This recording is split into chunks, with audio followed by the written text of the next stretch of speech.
प्यारे दोस्तों, आज हम आपको वाकया सुनाने वाले हैं एक ऐसे मियाँ बीवी का जो कि हज करने गए और वहां जाकर अजीबों गरीब जानवर की शक्ल में तब्दील हो गए। आखिर अल्लाह पाक के घर में उन्होंने ऐसा क्या किया कि अल्लाह पाक ने उनको ऐसी दर्दनाक सजा दी। इस वाकये को जानकर आपकी आंखों में आंसू आ जाएंगे और आप एक सबक हासिल करेंगे। इसलिए इस वाकये को मुकम्मल जानने के लिए हमारे साथ रहिएगा। नाजरीन, हिंदुस्तान के एक इलाके में एक दीनदार घराना था, जिस घर में माँ बाप और उनका एक बेटा रहते थे। माँ बाप बहुत ही नेक और परहेजगार लोग थे।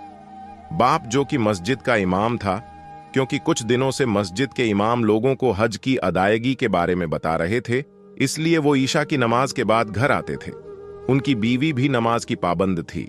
सारा मोहल्ला उनको आपा जी के नाम से पुकारता था और ये औरतों को हज की अदायगी के बारे में बताया करती थी और मोहल्ले के बच्चे भी उनसे दीन की तालीम हासिल करते थे। दोनों मियाँ बीवी ने अपनी जिंदगी का आगाज हज के बाद किया था, क्योंकि इनका कहना था कि शादी करते ही हमारे घर वालों ने कहा था कि आप लोग हज करके आए। इनका सारा खानदान बहुत ही दीनदार था। जब भी वो अपने किसी बच्चे की शादी करते तो उनको सबसे पहले खाना काबा की जियारत करवाते। ये इनके खानदान का एक दस्तूर बन चुका था। अब इनका बेटा भी जवान और खूबसूरत था, मगर बहुत ज्यादा आजाद ख्याल था। अपने माँ बाप के कहने पर कभी कभी नमाज तो पढ़ लेता, मगर उन जैसा नेक और परहेजगार नहीं था। वो सारा दिन अपने दोस्तों में घूमता फिरता रहता था। न तो वो अपने बाप का कोई कारोबार संभाल रहा था और न ही वो कुछ और करता था। हालांकि माँ बाप ने उसकी परवरिश बहुत अच्छे तरीके से की थी।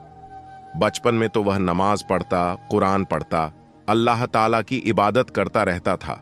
जैसे जैसे बड़ा होता गया, बुरे दोस्तों में बैठना शुरू कर दिया। आहिस्ता आहिस्ता उसने बचपन की सारी आदतें छोड़ दी। न नमाज की पाबंदी करता, न कुरान पढ़ता। वह रात को देर से घर आना शुरू हो गया। उसकी हरकतों की वजह से उसके माँ बाप बहुत ज्यादा परेशान रहने लगे।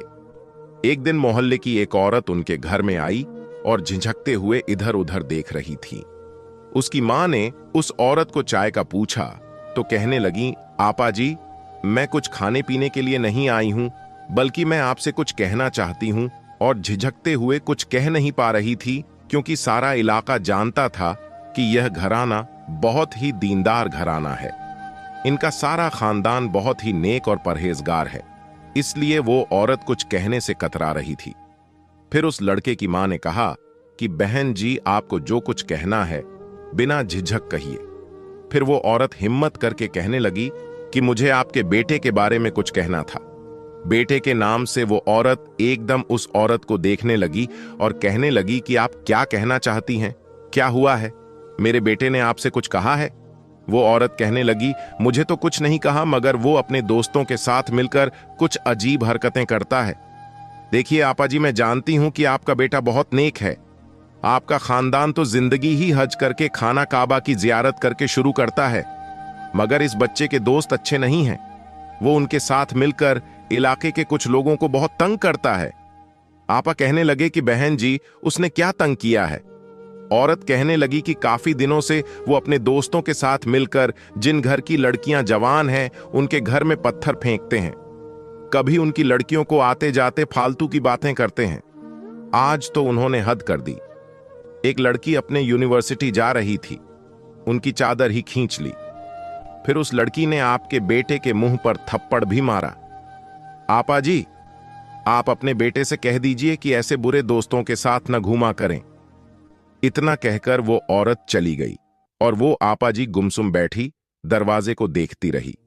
मगरिब की नमाज के बाद जब उसके शौहर घर आया, शाम का खाना खाने लगे, तो उसकी बीवी कहने लगी कि देखिए, हमारा बेटा अब बड़ा हो गया है, हमें उसकी शादी करनी चाहिए। आप तो जानते हैं वो आपकी तरह 5 वक्त का नमाजी नहीं है, और मैं चाहती हूं आप कोई अच्छा सा रिश्ता देखकर उसकी शादी कर दें, ताकि वो शादी के फौरन बाद खानाए काबा की जियारत करें। और हज भी करीब है, इसी साल हज भी करें, और मुझे उम्मीद है कि वो अपने बुरे दोस्तों से ताल्लुक खत्म कर देगा। फिर उसकी जिम्मेदारी होगी कि वो अपने घर को संभाल लेगा। उन्होंने अपनी बीवी की हाँ में हाँ मिलाई और कहने लगे कि ठीक है, मैं अभी मसरूफ हूं, आप खुद ही कहीं अच्छा रिश्ता देख लीजिए। फिर आपा जी ने किसी रिश्ते वाले को बोला कि आप मेरे बेटे के लिए किसी ऐसी जगह रिश्ता करवाएं जहां की लड़की बहुत खूबसूरत हो, दीनी हो, कुरान पाक की तालीम जानती हो। तुम जितना रकम लोगे मैं तुम्हें उतना रकम अदा करूंगी, बस रिश्ता अच्छा होना चाहिए। रिश्ते वाले ने रिश्ते के लिए पैसे ले लिए और जैसे तैसे करके उसने रिश्ता करवा दिया। वो कहते हैं ना कि जोड़े तो आसमानों पर बनते हैं, जैसा शौहर वैसी बीवी। अब आपा उनकी शादी कर दी और दोनों मियां बीवी बहुत ज्यादा खुश थे। अब उनका शौहर और दोनों मिलकर नई जिंदगी का आगाज करवाना चाहते थे। उनको हज पर भेजना था, मगर उनका बेटा और बहू कितने बदकिस्मत थे। जहां सारी दुनिया जाना चाहती थी या वहां पर जाना नहीं चाह रहे थे। उनकी बहू का ख्याल था कि अगर हमको कहीं भेजना चाहते हैं तो कहीं ऐसी जगह भेजें। जहां हम जाना चाहते हैं हमें लंदन भेजें, पेरिस भेजें। अभी तो सारी उम्र पड़ी है, खानाए काबा को हम बाद में भी जा सकते हैं। मगर उनके बेटे को सब पता था अपने खानदान का जो दस्तूर है,